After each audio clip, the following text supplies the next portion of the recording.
So there was a movie a number of years ago, National Treasure, where Nicolas Cage goes and finds a secret message on the back of the Declaration of Independence. And that implied that there were some really intelligent people that had figured out how to encode that message and so on. What if there was a secret code built into math, built into numbers, 1, 2, 3, 4? What if we discovered a secret code built into that? What would that imply? That would be fascinating, wouldn't it? Because that would imply that numbers themselves have a creator, and a very intelligent one, if we found a message built into numbers.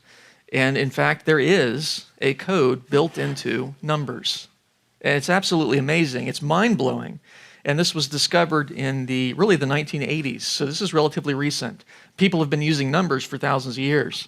But it wasn't until the 1980s that we discovered there is a code built into numbers. And I want to share that with you today because it's neat. This is something that I read about when I was young, and it just blew my mind, and I want to share it with you. Because we don't tend to often think about God creating numbers. We think about God creating the earth and the stars and the initial organisms on the earth. But God is also responsible for numbers. Not that he created them in the same way, because they're not physical, right? Numbers are abstract. They're conceptual. They exist in the mind. And yet God is responsible for numbers, and he has embedded in numbers an amazing code of unbelievable complexity and beauty. And I think it's going to be mind-blowing to you. It's really going to be mind-blowing. When I was a little kid, my mother would prepare these wonderful meals. She's a very good cook. But occasionally she'd prepare something I didn't like broccoli. Ooh. And the rule was you had to eat everything on your plate before you're dismissed, right? So occasionally, in rare moments of maturity, I would eat the broccoli first, get it out of the way, so that I could then enjoy the rest of the meal. You see what I'm saying? Well, in light of that, we're going to do some broccoli first, okay? But stay with me, because it's going to get really cool.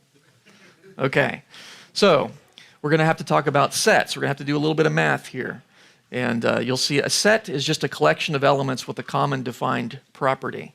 And so when we're talking about sets of numbers, a set of numbers is just numbers that have something in common with each other. And you can define sets lots of different ways. In most sets, some numbers are included and other numbers are excluded. So we're all about sets today. And for example, consider the set of even numbers. So we got some numbers there. The set of even numbers would contain those ones, and it would exclude all the others, right? Because numbers that are divisible by 2, evenly divisible by 2. We could then consider the set of negative numbers. That's a different set. The set of negative numbers is a different set, and so it will have different numbers contained within it. It'll have those ones, and it will exclude the others. And those two sets are very easy because you can tell just by looking at the number whether or not it belongs to the set, can't you? Even, well, does it end in 0, 2, 4, 6, 8? Well, yeah, it belongs. Or is it a negative number? Well, you just look and see if there's a little negative sign in front of it. It's pretty easy. We're going to talk about a set that's a little bit more complex, where you can't tell just by looking at the number whether or not it belongs. You're going to have to think about it a little bit. You can figure whether the number belongs, but not just by looking at it. And the set we're going to talk about is called the Mandelbrot set. The Mandelbrot set, named after Benoit Mandelbrot, mathematician, very famous mathematician. And it's defined by this little formula that you see there. And C is the number that you're checking to see if it belongs to the Mandelbrot set. So that's what C is. And Z is another number that, in fact, there's many different Z's. That's why it has a little subscript N next to it. So there's a first Z, a second Z, a third Z, and fourth Z. You can think of them like a sequence of mailboxes. Each one's got a number in it. And if that Z sequence gets bigger and bigger and bigger, then that means C is not part of the Mandelbrot set. Whereas if the sequence of Z stays small, then C is part of the Mandelbrot set. That sounds very complicated. It's actually very simple. And we'll do a couple, and then you'll see how intuitive it is. It's really quite simple. So there's our little formula. Z, and by the way, Zn plus 1, that means that's the next mailbox. That's the next value of Z. And so it depends on the previous value and the number C. So we're going to ask, is the number 1 part of the Mandelbrot set? So that means C equals 1, because C is the number we're checking to see if it belongs to the Mandelbrot set. So we're going to plug that in. You can see we're plugging that in for C there. So Z squared plus 1 is the next value of Z. Now, the first value of Z is always 0. That's just part of the definition. So the first value is 0. We're going to plug that in. So you have 0 squared which is 0. 0 times 0 is 0. Plus 1 is 1, yes. See, this isn't that hard. It really isn't. And so that's our new value of z. Now we're going to plug that back in like this. Now we have 1 squared, which is 1, plus 1 is 2. Very good. Even the Common Core folks are getting this. Okay. All right. We're going to put that back in. So we have now 2 squared, which is 4, plus 1 is 5. Okay. Put it back in. 5 squared is 25, plus 1 is 26. Put that back in. 26 squared. Oh, okay. Getting a little hard, isn't it? Okay. But we don't have to do any more. You can see what's happening. Is z staying small? No, it's getting big. It's getting very big very fast. So is the number 1 part of the Mandelbrot set? The answer is no. No, because the sequence of z has to stay small for c to be a member of the Mandelbrot set. So number 1 is not part of the Mandelbrot set. Let's check another one. Let's check negative 1. Is negative 1 part of the Mandelbrot set? So we're going to plug that in now. So we have z squared minus 1 is the new value of z, right? And we'll start z equals 0, and we'll plug that in. So now we have 0 squared, which is 0 minus 1 is negative 1, right? And we plug that back in. Now negative 1 squared, negative 1 times itself is positive 1. Minus 1 is 0. Well, that's kind of interesting. Put that back in. 0 squared. Wait a minute. This looks familiar. So it goes 0, negative 1, 0, negative 1. See that? Interesting. Does z stay small? Yeah. It never gets greater in absolute magnitude than 1. So is negative 1 part of the Mandelbrot set? Yes. Okay, you got it? It's easy. Tedious, but easy, okay? So you can check any number. All you have to do is run it through that formula and take a look at what's happening with z. And sometimes it'll stay. If we tried it with 0, you'd find z is always 0. And so 0 is part of the Mandelbrot set as well. Negative 1 is part of the Mandelbrot set. Positive 1 is not. Okay, there's one more complication, and then it's going to get really cool. The Mandelbrot set also includes what are called complex and imaginary numbers. I hate the terminology because imaginary makes you think it doesn't exist. Well, they do exist. They do exist, but an imaginary number is a number that when you square it, you get a negative number. And that's a little hard for us to comprehend, right? Because and the sort of standard imaginary number is abbreviated by the lowercase I. And I squared, by definition, is negative 1. Okay? And then there are other imaginary numbers. And again, I hate the name because they do exist. And to add insult to injury, the numbers that are not imaginary are called real. But they all exist. It's just, a little bit hard for us to imagine. Imaginary numbers are not positive, right? Because a positive number squared is positive. And imaginary numbers are not negative because a negative number squared is positive. And imaginary numbers are not 0 because 0 squared is 0. So how do you have something that's not positive, not negative, and not 0? That's an imaginary number. And they do exist. It's just we're kind of uncomfortable with them because most people don't have a lot of experience with these numbers. It's kind of like when you're a little kid and you're first exposed to a negative number. You say, well, how can something be less than nothing? That doesn't make any sense, right?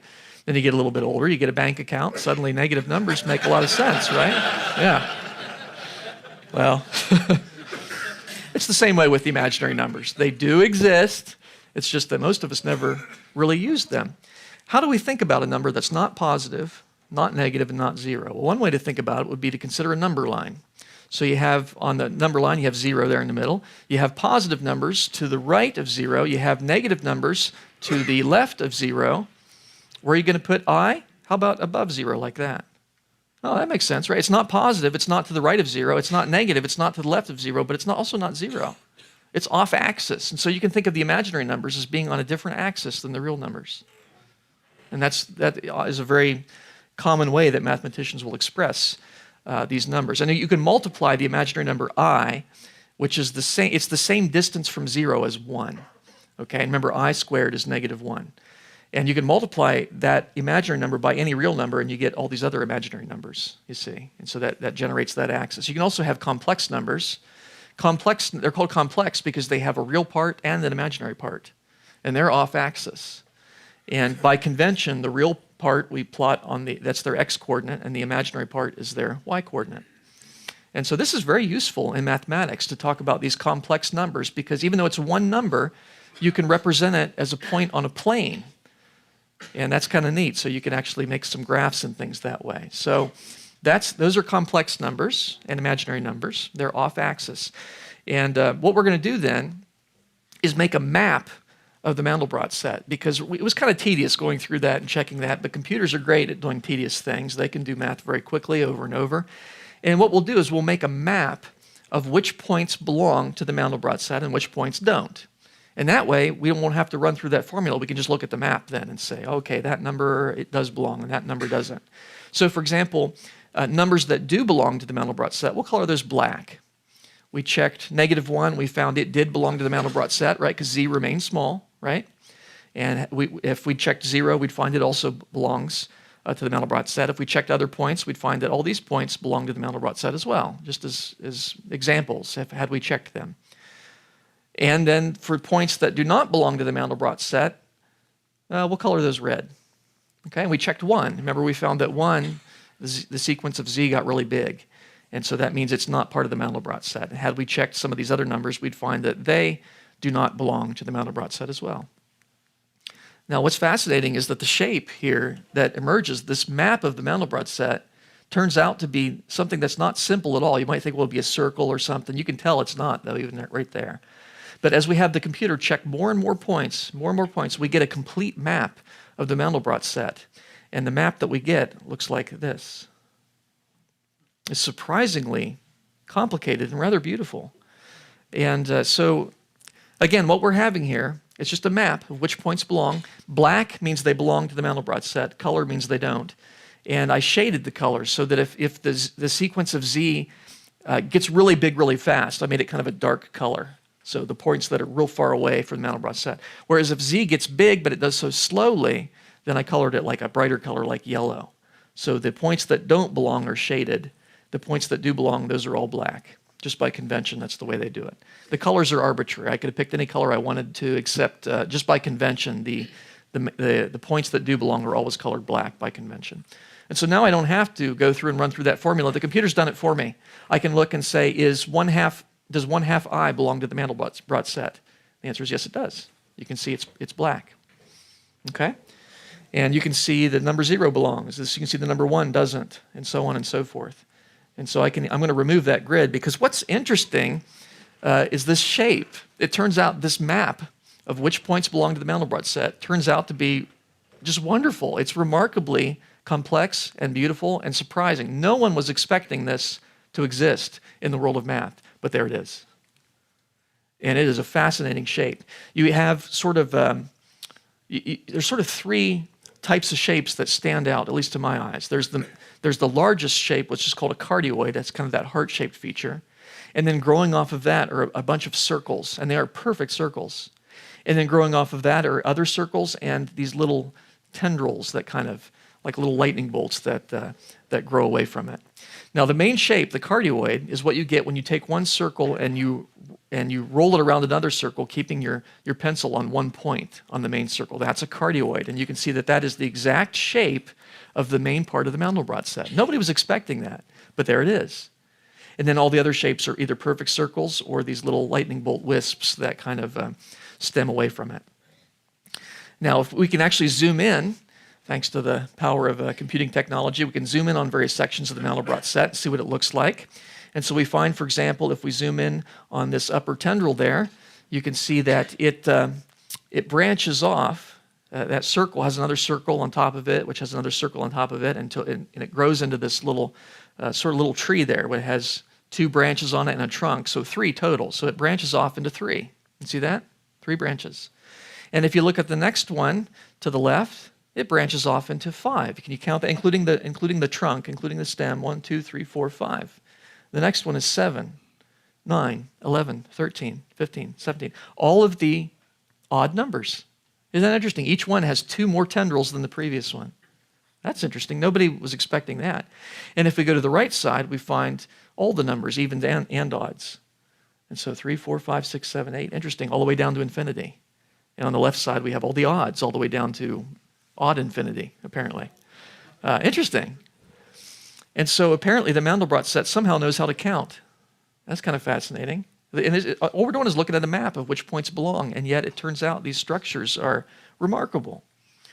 Not only that, but if you take 3 and the 5, and of course you add those together, you get 8, and lo and behold, that is exactly how many the one in between them has. Isn't that interesting? If you count the tendrils there, I know they're kind of small, but it's got 8 tendrils. And that is true for all of them. If you go in between any of them, the number of tendrils in between is the sum of the two surrounding them. Isn't that fascinating? So not only does the Mandelbrot set know how to count, it knows how to add. Isn't that interesting? Nobody was expecting that. Fascinating. So all that built into a map of which points belong to that simple little formula, z squared plus c. One of the most remarkable things about the Mandelbrot set, though, concerns this little spike that we have growing off the left of the set there. And you'll notice that that spike has a little black bump on the end of it. What could that be? Well, let's zoom in on that and see what that looks like, that little bump. Turns out it's another Mandelbrot set. Isn't that fascinating? And it's almost identical to the original. It's got the main cardioid, the circles growing off of it. The only difference is it's got extra spikes growing off of it. We zoomed in on a spike, and the baby version had extra spikes growing off of it. And if you'll notice, one of those spikes, the one at the very end, has a little black spot on it. What could that be? Well, let's zoom in on that. Turns out it's another one. Isn't that interesting? And it's again, identical to the original, except it's got even more spikes growing off of it because we zoomed in on a spike of a spike, and it's got extra spikes growing off of it. And it's got a little thing there too. What could that possibly be? Well, it's another one, and so on and so forth. This continues infinitely. Interesting. So the Mandelbrot set has an infinite number of baby Mandelbrot sets growing off of that spike. And each one of those has a spike, has a Mandelbrot growing off of it, and so on. All of that, just a tiny little section of the original. Look how much we've zoomed in there. It's quite amazing. Isn't that fascinating? And nobody was expecting that. Who knew that when you plotted a map of which numbers belong to z squared plus c, you would get this amazing structure? And it's not just the overall shape that repeats infinitely. If you zoom in on any part of the Mandelbrot set, it goes forever. And it's quite fascinating to see this. You might think, well, it's going to end at some point. I'm just going to keep zooming in until it stops. But it just doesn't stop. No matter what you zoom in on, it just keeps fragmenting and smaller and smaller scales. It's not like the physical universe. The physical universe eventually get down to atoms. There's no atoms here. This is made of math. Okay? And so it goes on literally forever. Isn't that fascinating? And of course, well, we'd be here all day if we zoomed in on the whole thing, right? Because we would literally take forever. But it's quite fascinating. One of the interesting regions in which we can zoom in on the Mandelbrot set is the valley between the main cardioid and the first disc, that big circle that's growing off to the left of the cardioid. That valley, if we zoom in on it, either the top or the bottom, they're symmetric. If we zoom in on that, it's called the Valley of the Seahorses. And you can see it looks like seahorses off to the right. They're upside down. And double spirals off to the left. So we can zoom in on those shapes and see what they look like. So let's zoom in on one of those seahorses and see what that looks like here. And by the way, the colors are arbitrary, so we'll change those every now and then just to keep things interesting. But bright colors mean close to the Mandelbrot set, but not quite on it. Dark colors mean far away from the Mandelbrot set, and black means it's on the Mandelbrot set. So we zoom in on one of these seahorses. Now, keep in mind, all you're looking at is the plot of an equation. It's the equation z squared plus c, and which points belong to that. And what you have, given that seahorse is very brightly colored, that means that those points are very close to being on the Mandelbrot set, which means there must be actually a very thin black thread that extends away from that circle that wiggles around it's incredibly wiggly. In fact, it's infinitely wiggly, if that makes any sense. It's as wiggly as is possible for 2 dimensions. And it wiggles around, and what you're seeing there is the black is too thin for the computer to plot it. But the fact that you're seeing bright blue there indicates that those points are very close to being on the Mandelbrot set. So that seahorse is made of an infinitely wiggly thread, or multiple threads, that wrap around and form kind of a spiderweb structure there in the middle. Quite beautiful, and they form a beautiful spiral up near the top. Isn't that stunning? And who would have expected that such beauty would be built into a map of the Mandelbrot set? It's absolutely fascinating. So let's zoom in a little bit more and see what that spiderweb structure looks like. And it looks like that. And I found from experience you can zoom in on the center of that till your heart's content and nothing changes. It goes forever. It's an infinite spiderweb. And so what we'll do is we'll go off axis. We'll look at one of the strands of the spiderweb, see what it's made of. And we find the spiderweb strand is made of more spiderweb strands, interestingly, and spirals as well. Quite lovely, really, very beautiful. We zoom in on one of those. We find an interesting structure there. You find that there's kind of two central hubs, one on the top, one on the bottom, right? You see those where there's bright yellow in this illustration. And then it goes to 4 in the middle there. You can see there's 4. And then when we zoom in, you'll see it'll go to 8, 16, 32, 64. It's all the powers of 2. So not only does the Mandelbrot set know how to count, know how to add, it knows how to do powers of 2, interestingly. So let's zoom in on this central, that central 4 little square structure there. And you find that in the middle is, well, that's interesting. It goes from 4 to 8 to 16, and then right in the middle is, of course, another baby version of the Mandelbrot set. Isn't that amazing? And we've zoomed in, I don't know how many times, but this is a tiny little structure built into the original. And you can see that it, too, has a little baby Mandelbrot set on its spike, just like the original did. But now it's surrounded by all this extra stuff, all this extra kind of spiderweb type structure, because we zoomed in on a spiderweb, and the baby version apparently inherits the properties of the section of the parent that it grows off of. So quite stunning. And take a look at how small this is compared to the original when we zoom back out. It's quite amazing. And that just gives you a little window into the mind of God. Because if you think about it, God is responsible for numbers. God is the reason that numbers exist, because they exist in his mind. And we'll talk about this more later. But what this is it's giving you a little window into how God thinks. And so when you zoom in on these things and you think, wow, God is infinite, this is just a little taste of what infinity is like. Just a taste of it. We can't really experience infinity in its fullness. We can get a glimpse of it. Well, let's go back to the Valley of the Seahorses. They're on the right side. And this time we'll go off to the left in what they call the Valley of the Double Spirals. And this is my favorite section of the Mandelbrot set. It's strikingly beautiful. It reminds me of spiral galaxies, actually, in terms of the way these structures are. It is a double spiral meaning that there are 2 strands that wrap around each other. If you were to take a look at this strand is the same as that strand, but not that one, right? Because if you follow it around, you can see, yeah, there's 2 independent strands that wrap around each other. So it's a double spiral. And it's strikingly beautiful, I think. So again, you're just seeing a map of which points belong. There must be a very thin thread of points that belong to the Mandelbrot set that wiggles around and forms this beautiful, intricate spiral structure, all built into numbers. It's been there since creation, but it was only in the 1980s that computers were fast enough to be able to plot these things in a reasonable amount of time. And it's even easier today because computers are faster. Again, I found if you zoom in on the center of that double spiral, you can do that forever. It continues infinitely. It spirals forever, literally. Infinitely smaller. So let's go off axis and zoom in on one of these strands. And quite lovely. We find that you find more double spirals off to the side, up on the top, for example. There's some of those spiderweb structures, and there's a structure, I call it a bow tie. It looks like a little bow tie there in the middle, where you have 2 double spirals that intersect in the middle. And I find these to be stunningly beautiful. So who could have guessed that this is all built into numbers? Been waiting for us to discover it for 6,000 years. And so again, you have the 2 double spirals, and then in the middle it goes to 4, 8, 16, 32. And of course, when you zoom in on the middle there, you find, lo and behold, another baby Mandelbrot set. Do you get the feeling that God really likes that shape? Because it just occurs everywhere. There's an infinite number of them.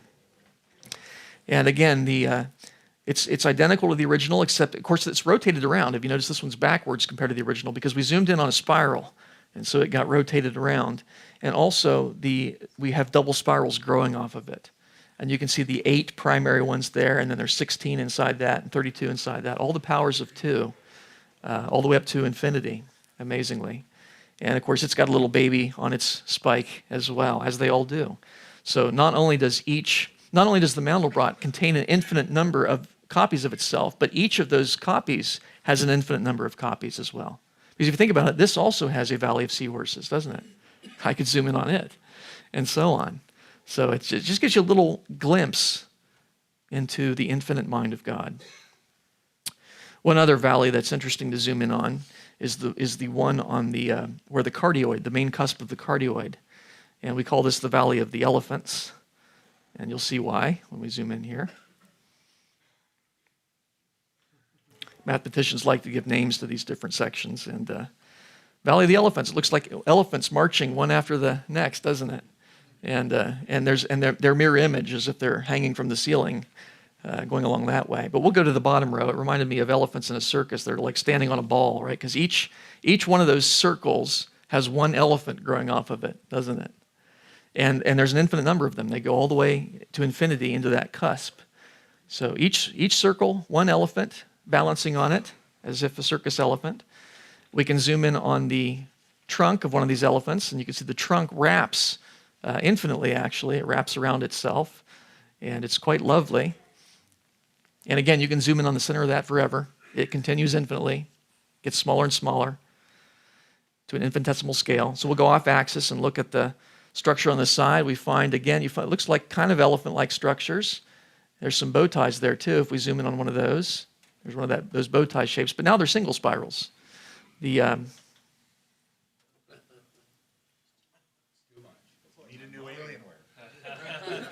this is an Alienware. It's not supposed to do that. Oh, okay, we're all right. Okay. The reason I got this is so I could do this presentation. All right. No, it's working great. So again, you have that bow tie structure, but it's single spirals rather than double. And if you zoom in on the center, it goes from 2. It's doing it again. That's weird. Let me back up a little bit. Yeah, I don't know why it's not animating. I'm sorry about that.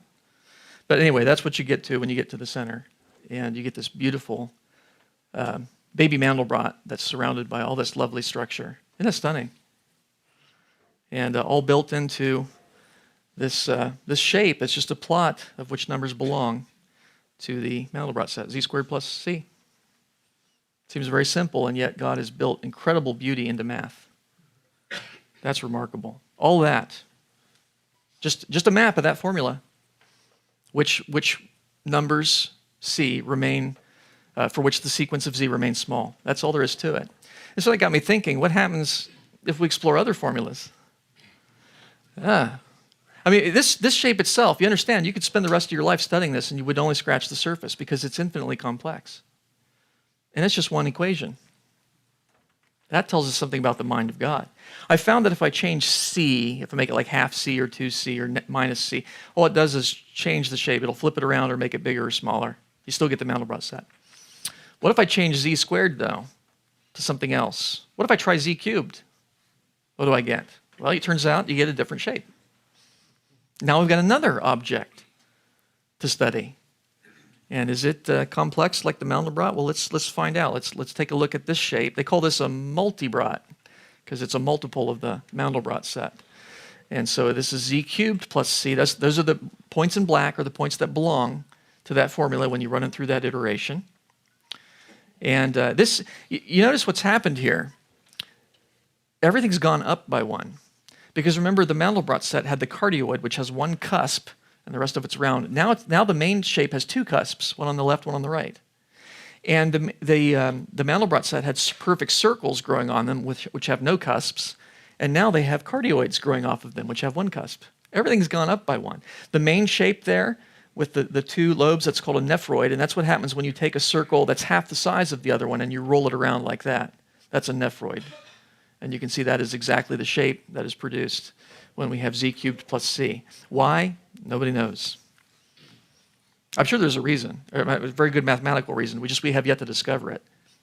Because our ability to think God's thoughts after him is quite limited. And in fact, you can see how the Mandelbrot changes into the multibrot. What I did was I ran it through the formula and I changed it gradually. I changed it from z squared to z 2.1, 2.2, 2.3, all the way up to z cubed. And so you can see what happens. You can see how everything gets kind of doubled. Some things get up by a factor of 4, like the little baby Mandelbrot there. It first gets split into 2, and then it's joined by a twin, so it actually ends up being 4. But most things are doubled. And so that's kind of interesting. Now, the one thing that doesn't really change very much, in fact, let me back up and do that again. The one thing that doesn't change very much is the Valley of the Elephants, right? Everything else gets kind of moved around, but this valley looks like it stays pretty constant. So I thought, what would happen then if we zoomed in?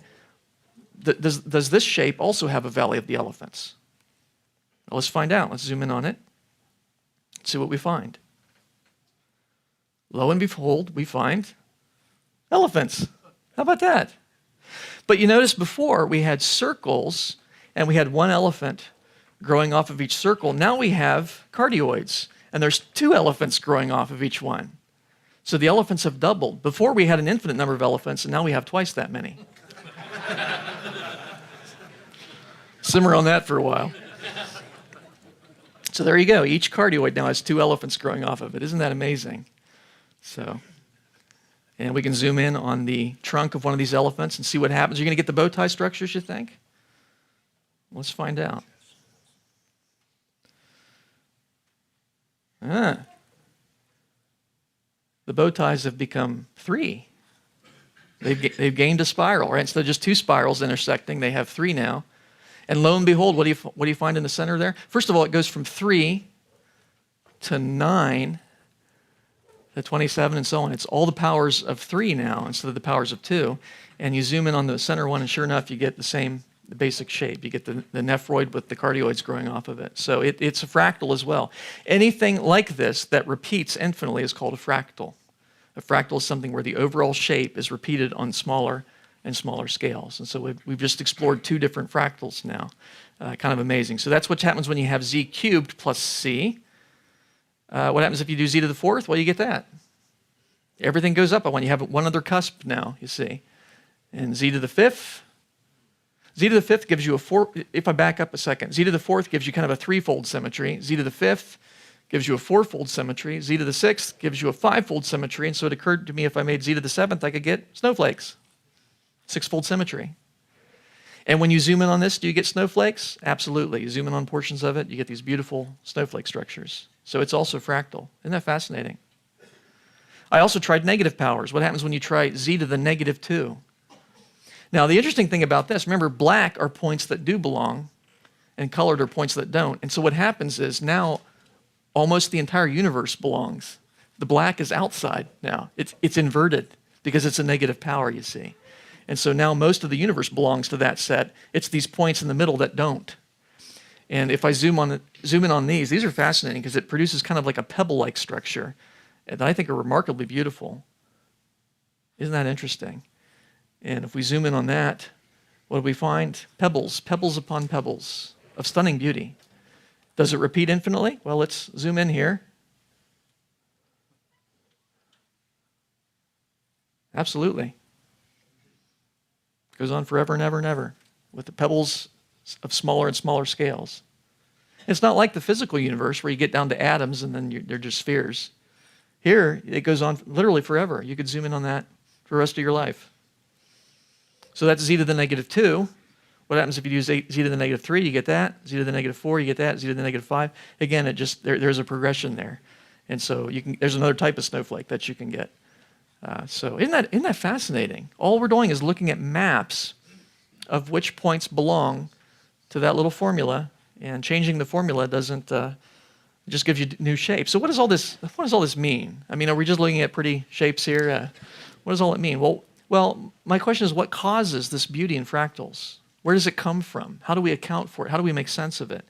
What causes the complexity in fractals? The fact that you can zoom in on them, they have these mathematical properties, they continue infinitely. How do we make sense of that? Well, first of all, what causes the beauty in fractals? Is it the man-made color scheme? I picked the colors. I think they're pretty. But the fact is, even if you take away the color, the shape is still beautiful, even in grayscale. Okay, and I didn't pick the shape. Nobody did. No human did. So it's not the man-made color scheme. That's not it. I think that adds to it, the way a little bit of salt will bring out the flavor of your food. But it's not creating the beauty, not at all. Did the computer create the beauty? Well, we saw the computer plot this, but the fact is, the computer just did quickly what you could do manually. We did the first 2 points manually. Remember, we did -1 and -1, and we found whether or not they belong. So no, this shape is built into numbers. The computer just helped us to reveal it quickly. You could theoretically do this all by hand. It would just take forever. And so this didn't create the beauty any more than a microscope creates the complexity of a microbe. No, it just allows us to see it. Did people make this? Well, we came up with the formula, but what we've seen is that the formula doesn't really matter too much. You can change the formula, you still get these wonderful shapes. And frankly, no human being sat down and said, okay, I think I'm going to make this shape where it's like, a cardioid here, and then I'm going to put some circles on it, and I think I'll draw an infinite number of, well, human beings can't draw an infinite number of things. Human beings did not create this. We can't create infinite. We discovered it. We did not create it. And so it seems to me the beauty is built into math. The beauty of fractals is built into math somehow. Well, what causes the complexity in fractals? The fact that they repeat and have these mathematical properties, what accounts for that? Did the computer create it? Obviously not. The computer simply reveals it. You could do these, you could plot these manually, theoretically. Did human beings create it? We can't create things that are infinitely complex. Think about it. Man-made machines, you get down to some level and then they're very crude and simple. We can't do that. We can't create an infinite number of minis built into the original. We could create several, but not an infinite number. That's beyond us. It's not something that human beings created. Did the formula create it? Well, the formula doesn't matter too much. The formula reveals it. The formula defines what points belong and what not. But it's not like people picked a formula to give that shape. People picked the formula and were surprised by that shape. Very surprised. So it seems to me the complexity is somehow built into math. Interesting. Here we have a shape that's been built into numbers, built into math. What is math? Aside from that subject that's really hard in school, math is the study of the relationship between numbers. That's really how you could define it. It's how numbers relate to each other. Well, what are numbers then? And it's funny, some of these things that we use every day and we don't think about how are they defined? How would you define a number? I looked through several dictionaries, and it's hard to get an exact definition of that. The best I could find is a dictionary that said numbers are a concept of quantity. I think that's the best definition I've been able to see. And so if you have, 2 oranges and 2 rocks and 2 people and 2 galaxies, what do they all have in common? Two-ness. You abstract away the physical thing, and what you're left with is a concept, the concept of quantity. That's what numbers are. They are a concept. Now, the thing about concepts is they exist in the mind. Concepts are something you think. Numbers are something you think. They are abstract in nature, not physical. You cannot stub your toe on the number 2. You can stub your toe on something physical that maybe there's 2 of them, but you can't stub your toe on two-ness, right? You just can't do that because it's not physical. They exist in the mind. You can't trip over a law of mathematics or pull one out of the refrigerator or accidentally swallow one. They're non-physical. They are abstract. They exist in the mind. You say, well, I don't know, that number 3 is physical, right? I see it there on the screen. That's the number 3. Is it the number 3, really? Because if so, then I just destroyed the number 3. Oh, wait a minute. That wasn't actually 3, right? Because it's not like children will now have to count 1, 2, 4, because there's no more 3. I just destroyed it. No. We get it. That was a representation of 3, right? That was a numeral. Written numerals are not numbers. They are representations of numbers, and they can be written different ways. I could write 3 with 3 vertical lines, right, like they do in Roman numerals, or I could use, Arabic or whatever. Those are just representations of numbers. But the concept of 3-ness is not something you can write down because it's mental. It exists in the mind. Laws of math are conceptual. They exist in the mind. So these laws that we have, the multiplication, the commutative property of multiplication or distributive property and so on, these are conceptual. They exist in the mind. Now, they're very effective in how we get along in the universe. They help us, but they exist in the mind. So where do laws of math come from then? There's an interesting question. We use these laws of math, the Pythagorean theorem and so on. We use these laws. Where do they come from? Did laws of math evolve? Well, we've seen a shape that's incredibly complex and beautiful. And in the natural world, in the physical world, when we find something like that, an organism that's incredibly complex and appears well-designed, the secularists say, well, that evolved. Right? It used to be very simple, but then it gradually became more complex over time. Is that going to work for math? It doesn't really work for biology, but was it like the Pythagorean theorem didn't used to be true, but it gradually Well, no. The 2 plus 2 used to equal 3, but then it slowly changed, and now it equals 4. And no, laws of math don't evolve, do they? They've always been exactly as they are now. That we discovered them over time, but it's not like 2 plus 2 ever at one point in time equaled something other than 4. They've always been the way they are now. There's no such thing as evolutionary math. Everybody does math like a creationist. Isn't that interesting? Whether they profess it or not. Were they created by people? Oh, well, Pythagoras created the Pythagorean theorem. Really? Did triangles not add up that way before Pythagoras? Well, he just discovered it. He wasn't the first, by the way, but he was able to demonstrate that. It's very clever. They're not created by people. Laws of math worked perfectly well before people were around to describe them. The way the planets orbit the sun, they obey what are called Kepler's laws, and those are mathematical. The period of a planet squared is equal to its distance from the sun cubed in the appropriate units. And so, now, was that the case before people? Yeah. A few days before people. Because planets are made on day 4, people are made on day 6. Yeah, but my point is the planets orbited perfectly fine before people came along, and they orbited according to laws of mathematics. And even the secularists would concede that. So my point is people did not create laws of math because math worked perfectly well before people were around to describe it. Did they come from the universe? That's a common belief, especially among secularists, is that, well, the universe behaves a certain way, and we call that math. But I think that is utterly indefensible because there are things in mathematics that have no analogy in the physical universe. For example, the number of dimensions. The physical universe has 3 dimensions of space, 1 of time. In math, you can have any number of dimensions. You can have 16 dimensions if you like. There's a thing called Hilbert space that has infinite number of dimensions. That has no correspondence to anything in the physical universe. And yet, it makes sense. There's rationality to it. So my point is math goes beyond the physical universe. The physical universe doesn't get infinitely small. You get down to the level of atoms and then in quarks, and then there's kind of a quantum fuzziness there. But these shapes go on forever. So math didn't come from the universe. Now, it's interesting that math can describe the universe, but that's a separate question. That's a separate puzzle for secularists. Obviously, math doesn't come from the universe because it goes beyond the universe. You can do things in math you can't do in the physical universe. You can have infinities in math. You can't have those in the physical universe in terms of infinite lengths and things like that. Seems to me that laws of math stem from the mind of God. In the Christian worldview, I can make sense of numbers. Numbers are what God thinks of quantities, which is how they exist before people, you see. And laws of math, they stem from the mind of God. Mathematics is the way God thinks about numbers. That's what math is. And if you want to study it right, you need to know something about God. Laws of mathematics are conceptual. They exist in the mind. They're universal, meaning they apply everywhere, right? It's not like 2 plus 2 equals 4. Well, sure, here on Earth, but on the moon it might equal 5 or 7. No, they apply everywhere, don't they? They're invariant, meaning they don't change with time. 2 plus 2 equals 4 today and tomorrow and last week and next Thursday. It doesn't matter, right? And we all assume that. And they're exceptionless. It's not like 2 plus 2 equals 4 most of the time, but every now and then it's 7. No, it doesn't work that way, does it? And if you think about it, these properties of laws of mathematics make sense in light of the fact that laws of mathematics stem from the mind of God. Because God's thoughts are conceptual, because all thoughts are conceptual.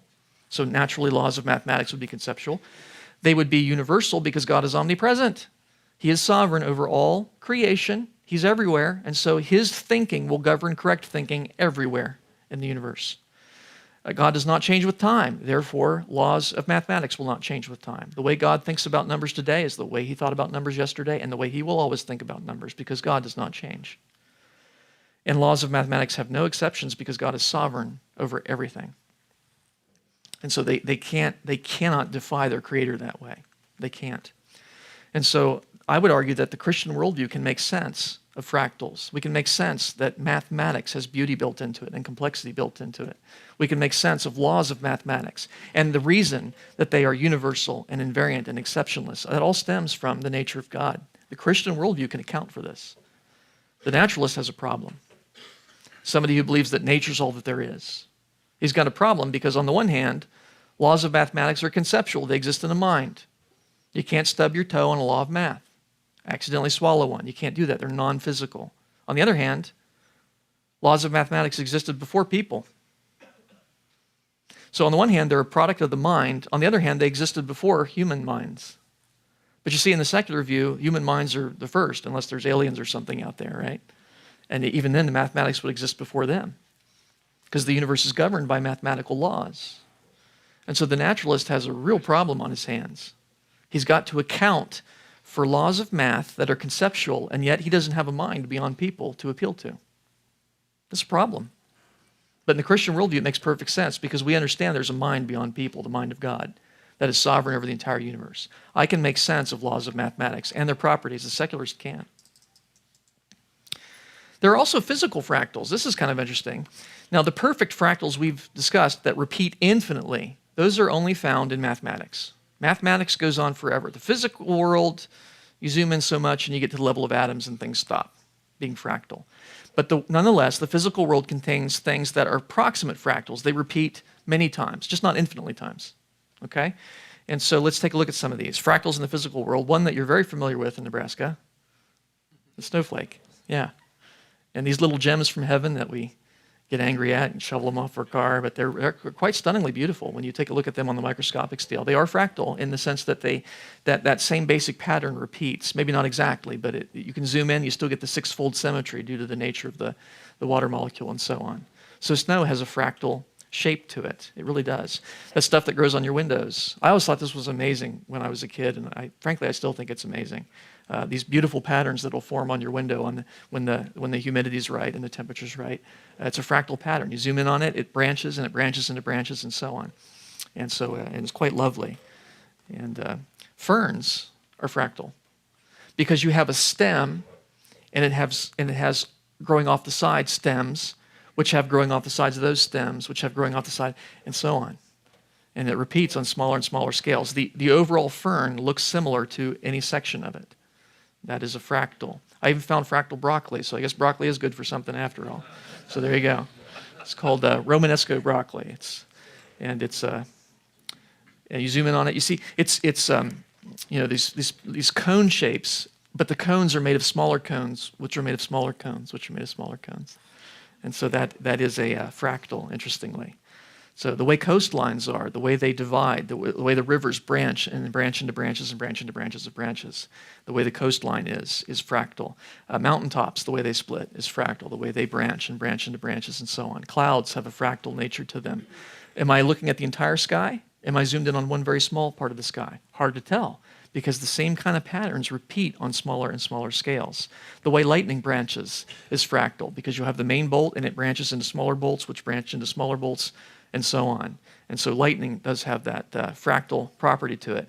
And you can actually see it, I think this is wonderful, in time-lapse or slow motion, where you can see it, and isn't that amazing, until the leader finally connects, and then most of the current goes down that path. But the way it branches is fractal. So here's my question then. Why do fractals occur both in math and in the physical world? Right? Because we got mathematical fractals that have been built into math since creation, only discovered in the 1980s. And then we've got these physical fractals that people have known about for a long time that are approximate fractals, lightning bolts and mountain chains and so on. Why do they exist together? I mean, that's a mathematical plot. That doesn't exist physically anywhere in the world.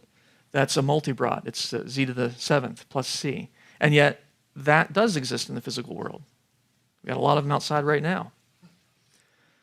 This is part of the Mandelbrot set. It's one of those tendril branches, and yet that is a lightning bolt that exists physically. So one is math. It's not made of atoms. It exists in the mind. The other is physical. It's made of atoms. It exists in the physical universe. We have this shape. That's actually a mathematical graph. It's called a Barnsley fern. And what it is each leaf of the fern is the entire fern. I'll show you this. Watch this. The entire fern is one of its leaves. See that? That's just cool. Let's do that again. You can do it infinitely, right? So that's a Barnsley fern. And yet there are real ferns that approximate that. Now, they don't go on forever, right? Because at some point you get down to atoms, and even before that, the fractal breaks down. But they're similar. One exists only in the conceptual world of math, the other, physical. You got that shape, that's a mathematical plot, and yet that grows on your windows. You've got this shape, that's a mathematical plot. It does not exist in the physical world, whereas this, unfortunately, does. You got this shape, that's part of the Mandelbrot set, part of the Valley of the Double Spirals. You can't see that anywhere in the physical universe, or stub your toe on it, or touch it, but this you can see in your telescope. Not too far off the Big Dipper, the handle of the Big Dipper. Yeah, I've seen it many times. Interesting. So why do fractals occur both in math and the physical world? Now, one answer to this, and I think it's a reasonable answer, it's just insufficient, is that the physical universe obeys mathematical laws. The universe obeys math. So it stands to reason that if fractals can occur in math, they could also occur in the physical world, since the physical world obeys math. I agree, that's good. But then, of course, I'm going to have to ask, why does the physical universe obey mathematical laws? Well, we just take that for granted. Yeah, we do. But why is that? Why is it that the universe, which is physical, made up of material, obeys laws that are conceptual, that exist in the mind?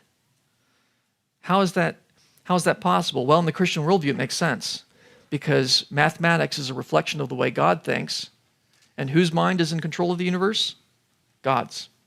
And so naturally, mathematics will be reflected in the way the physical universe behaves. It makes sense. The universe is upheld by the mind of God.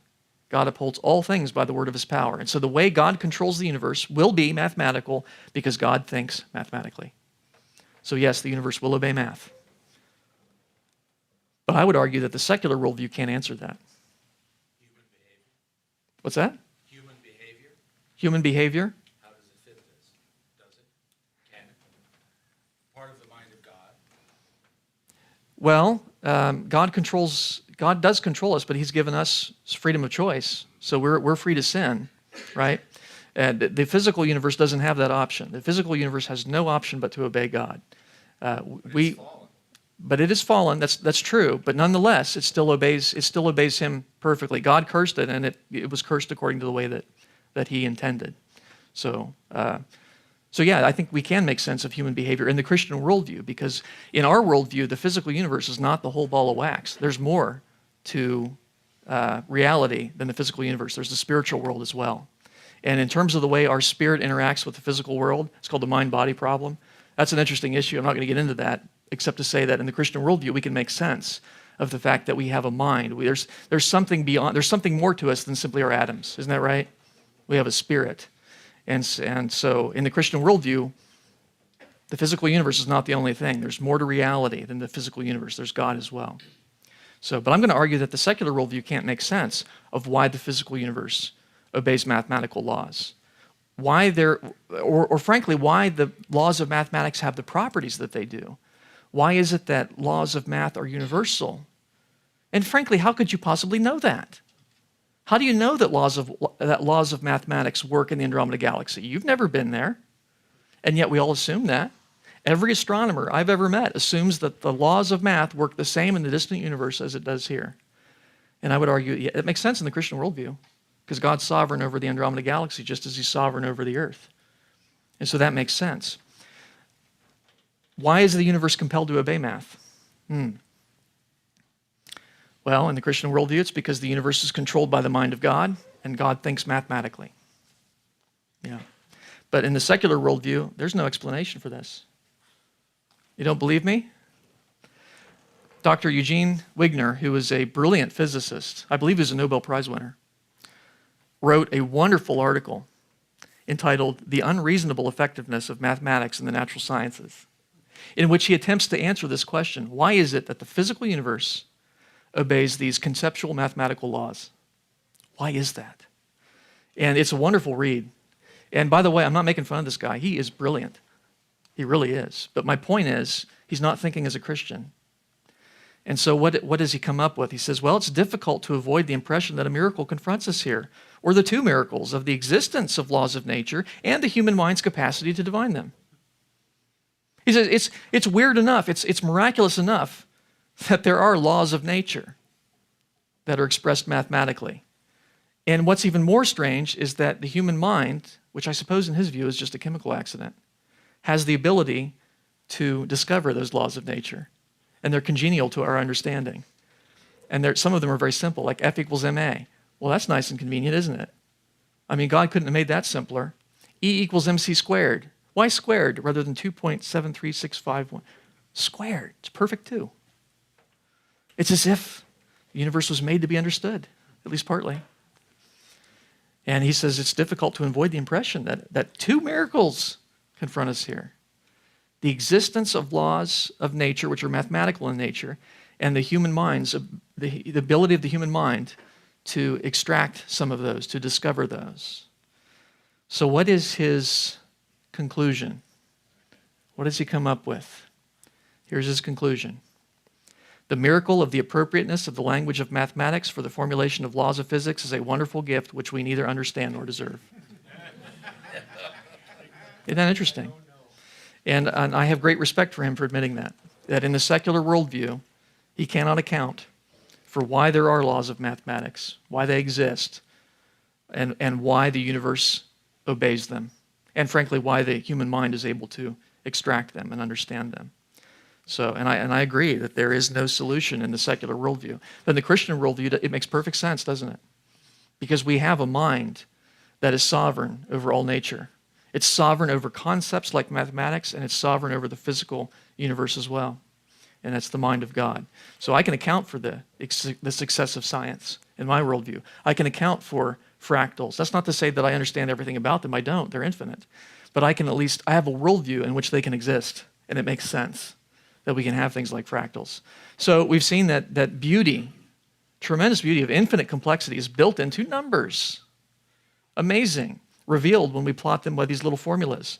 Numbers, we've seen, are abstract conceptions of quantity. They exist in the mind. And so when we study these fractals, we're studying the way God thinks, or at least one aspect of the way God thinks. And we get these little glimpses into infinity. You're like, wow, God's mind is awesome. Concepts require a mind. And so when you're studying numbers, you're studying the way somebody thinks about something. And of course, we've seen that numbers exist before people, and therefore they're a reflection of the way God thinks. And not always the way we think. We can make mistakes in math, God cannot. The secular worldview cannot account for the existence and properties of numbers or mathematical truths, and we've seen how that fleshes out, and we've seen that admitted by a brilliant physicist. Numbers existed before people, yet they are conceptions, meaning they require a mind, and that implies that there's a mind before people. Laws of mathematics are universal, same everywhere. Invariant, they don't change with time. They're abstract, they're not physical, and all those things make sense if laws of mathematics are the way God thinks about numbers. And so we can explain that because God himself is omnipresent and he doesn't change with time.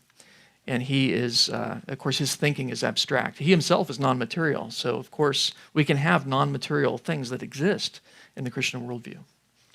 The physical world contains fractals as well, at least approximate fractals, and we can make sense of that. But the secular worldview can't. Because why the physical universe obeys mathematical laws, according to Dr. Wigner, it's a miracle that we neither understand nor deserve. But in the Christian worldview, we can make sense of that because the universe is controlled by the mind of God. The Bible says, God himself says in Isaiah, I will accomplish all my good pleasure. God upholds all things by the word of his power. And so he does control the universe. And so, again, check us out, Biblical Science Institute. Pick up some of the resources if you can. And I'll see you back this afternoon for the Q&A session. Thank you very much.